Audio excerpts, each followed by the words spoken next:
जिसे आप अब तक ब्रह्मचारी मानते थे, जिसे आपने हमेशा धर्म का प्रतीक माना, क्या उसने राष्ट्र के लिए तोड़ दिया था अपना व्रत? जब संतान धर्म बन जाए तो क्या ब्रह्मचर्य भी रास्ता बदलता है? धृतराष्ट्र अंधे थे, फिर गांधारी को पुत्र कैसे फलीभूत हुए? यह कहानी है धर्म की, त्याग की और एक दिव्य रहस्य की। भीष्म और गांधारी की वो कथा जो शास्त्रों के सन्नाटे में दबी रह गई। आखिर भीष्म पितामह ने क्यों किया था दुर्योधन की मां गांधारी के साथ संभोग? मित्रों, क्या आप यकीन कर सकते हैं कि भीष्म पितामह जैसे धर्मपरायण और ब्रह्मचारी पुरुष ने कभी किसी स्त्री से संबंध बनाए होंगे? नहीं ना। लेकिन अगर यह कहा जाए कि महाभारत के इस सबसे बड़े रहस्य में एक ऐसा अध्याय छिपा है जो आज तक किसी ने बताया ही नहीं, एक ऐसा अध्याय जो ग्रंथों की धूल में दबा ही रह गया। मित्रों, यह कहानी उस गांधारी की है जिसे अंधे धृतराष्ट्र की पत्नी कहा गया, लेकिन उसका मन कभी अंधा नहीं था।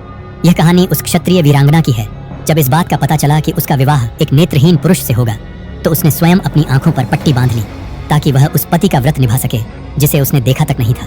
मित्रों, गांधारी गांधार देश के राजा सुबल की पुत्री थी। वह बचपन से ही भगवान शिव की बड़ी भक्त थी। गांधारी ने भगवान शिव को प्रसन्न करने के लिए वर्षों तक व्रत किया और भगवान शिव ने गांधारी के व्रत से प्रसन्न होकर उसे वरदान दिया कि वह 100 पुत्रों की माता बनेगी। जब गांधारी ने शिव का वरदान पाया तो उसे यह भी कहा गया कि उस वरदान को फलीभूत करने के लिए उसे एक शुद्ध और तपस्वी पुरुष के माध्यम से संकल्प संस्कार कराना होगा। एक ऐसा पुरुष जो ब्रह्मचारी और तपस्वी हो और जिसका तेज उसके गर्भ को दिव्यता दे सके। गांधारी ने जब हस्तिनापुर में प्रवेश किया तब वह जान चुकी थी कि धृतराष्ट्र संतानोत्पत्ति के लिए सक्षम नहीं होंगे। धृतराष्ट्र जन्म से अंधे थे और कहा जाता है कि उनके वीर्य में वह तेज नहीं था जिससे 100 पुत्र जन्म ले सकें। अब प्रश्न यह उठता है कि फिर गांधारी ने 100 पुत्रों को कैसे जन्म दिया? मित्रों, इस प्रश्न का उत्तर जानने के लिए वीडियो को आगे जरूर देखें।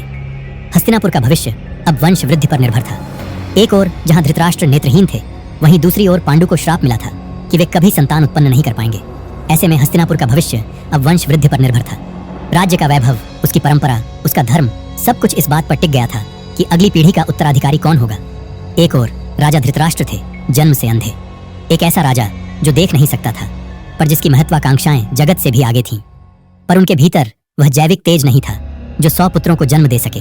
और दूसरी ओर पांडु थे, बलशाली, वीर, नीति निपुण, पर एक श्राप ने उनकी सारी वीरता को निरर्थक बना दिया। पांडु ने वन में शिकार करते समय एक अर्ष किंदम मुनि को उनकी पत्नी के साथ मैथुन करते हुए हिरण के रूप में देखा और बिना पहचाने तीर मारकर हत्या कर दी। मरते समय अर्ष ने उन्हें शाप दिया, यदि तुम किसी स्त्री के साथ संतान उत्पन्न करने का प्रयास करोगे तो उसी क्षण मृत्यु को प्राप्त हो जाओगे। यह श्राप केवल पांडु की नहीं, पूरे कुरुवंश की नियति बन गया। अब प्रश्न यह था, क्या होगा हस्तिनापुर का? किसे मिलेगा सिंहासन?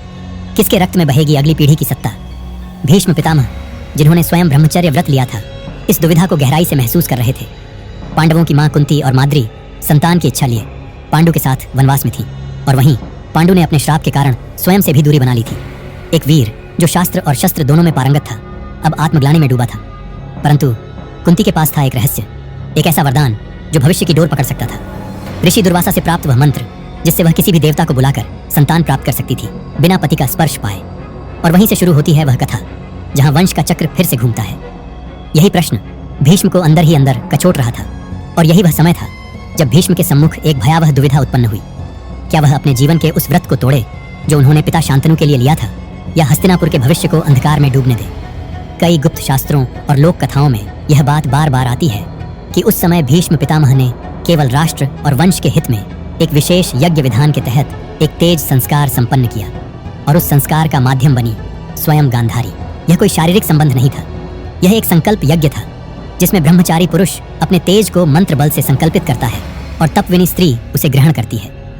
ऐसा विधान प्राचीन काल में देवों और ऋषियों के बीच किया जाता था, केवल तब जब संतान की उत्पत्ति से युग धर्म और राष्ट्र धर्म की रक्षा करनी हो।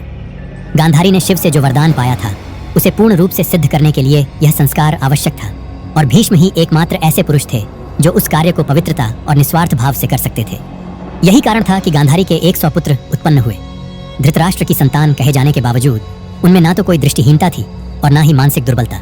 वे महाबली और तेजस्वी थे क्योंकि उनका तेज संस्कार एक ऐसे पुरुष से हुआ था जो स्वयं गंगापुत्र था, ब्रह्मचारी था और व्रतधारी था। परंतु समाज को यह कैसे बताया जाता, कैसे कहा जाता कि एक ब्रह्मचारी ने संतानोत्पत्ति में सहयोग किया है, भले ही वह संस्कार आत्मिक था? भीष्म ने यह रहस्य अपने साथ समाधि में ले लिया। गांधारी ने भी इस बात को कभी किसी से नहीं कहा क्योंकि वह जानती थी कि यह युग के कल्याण के लिए था, न कि उसके अपमान के लिए।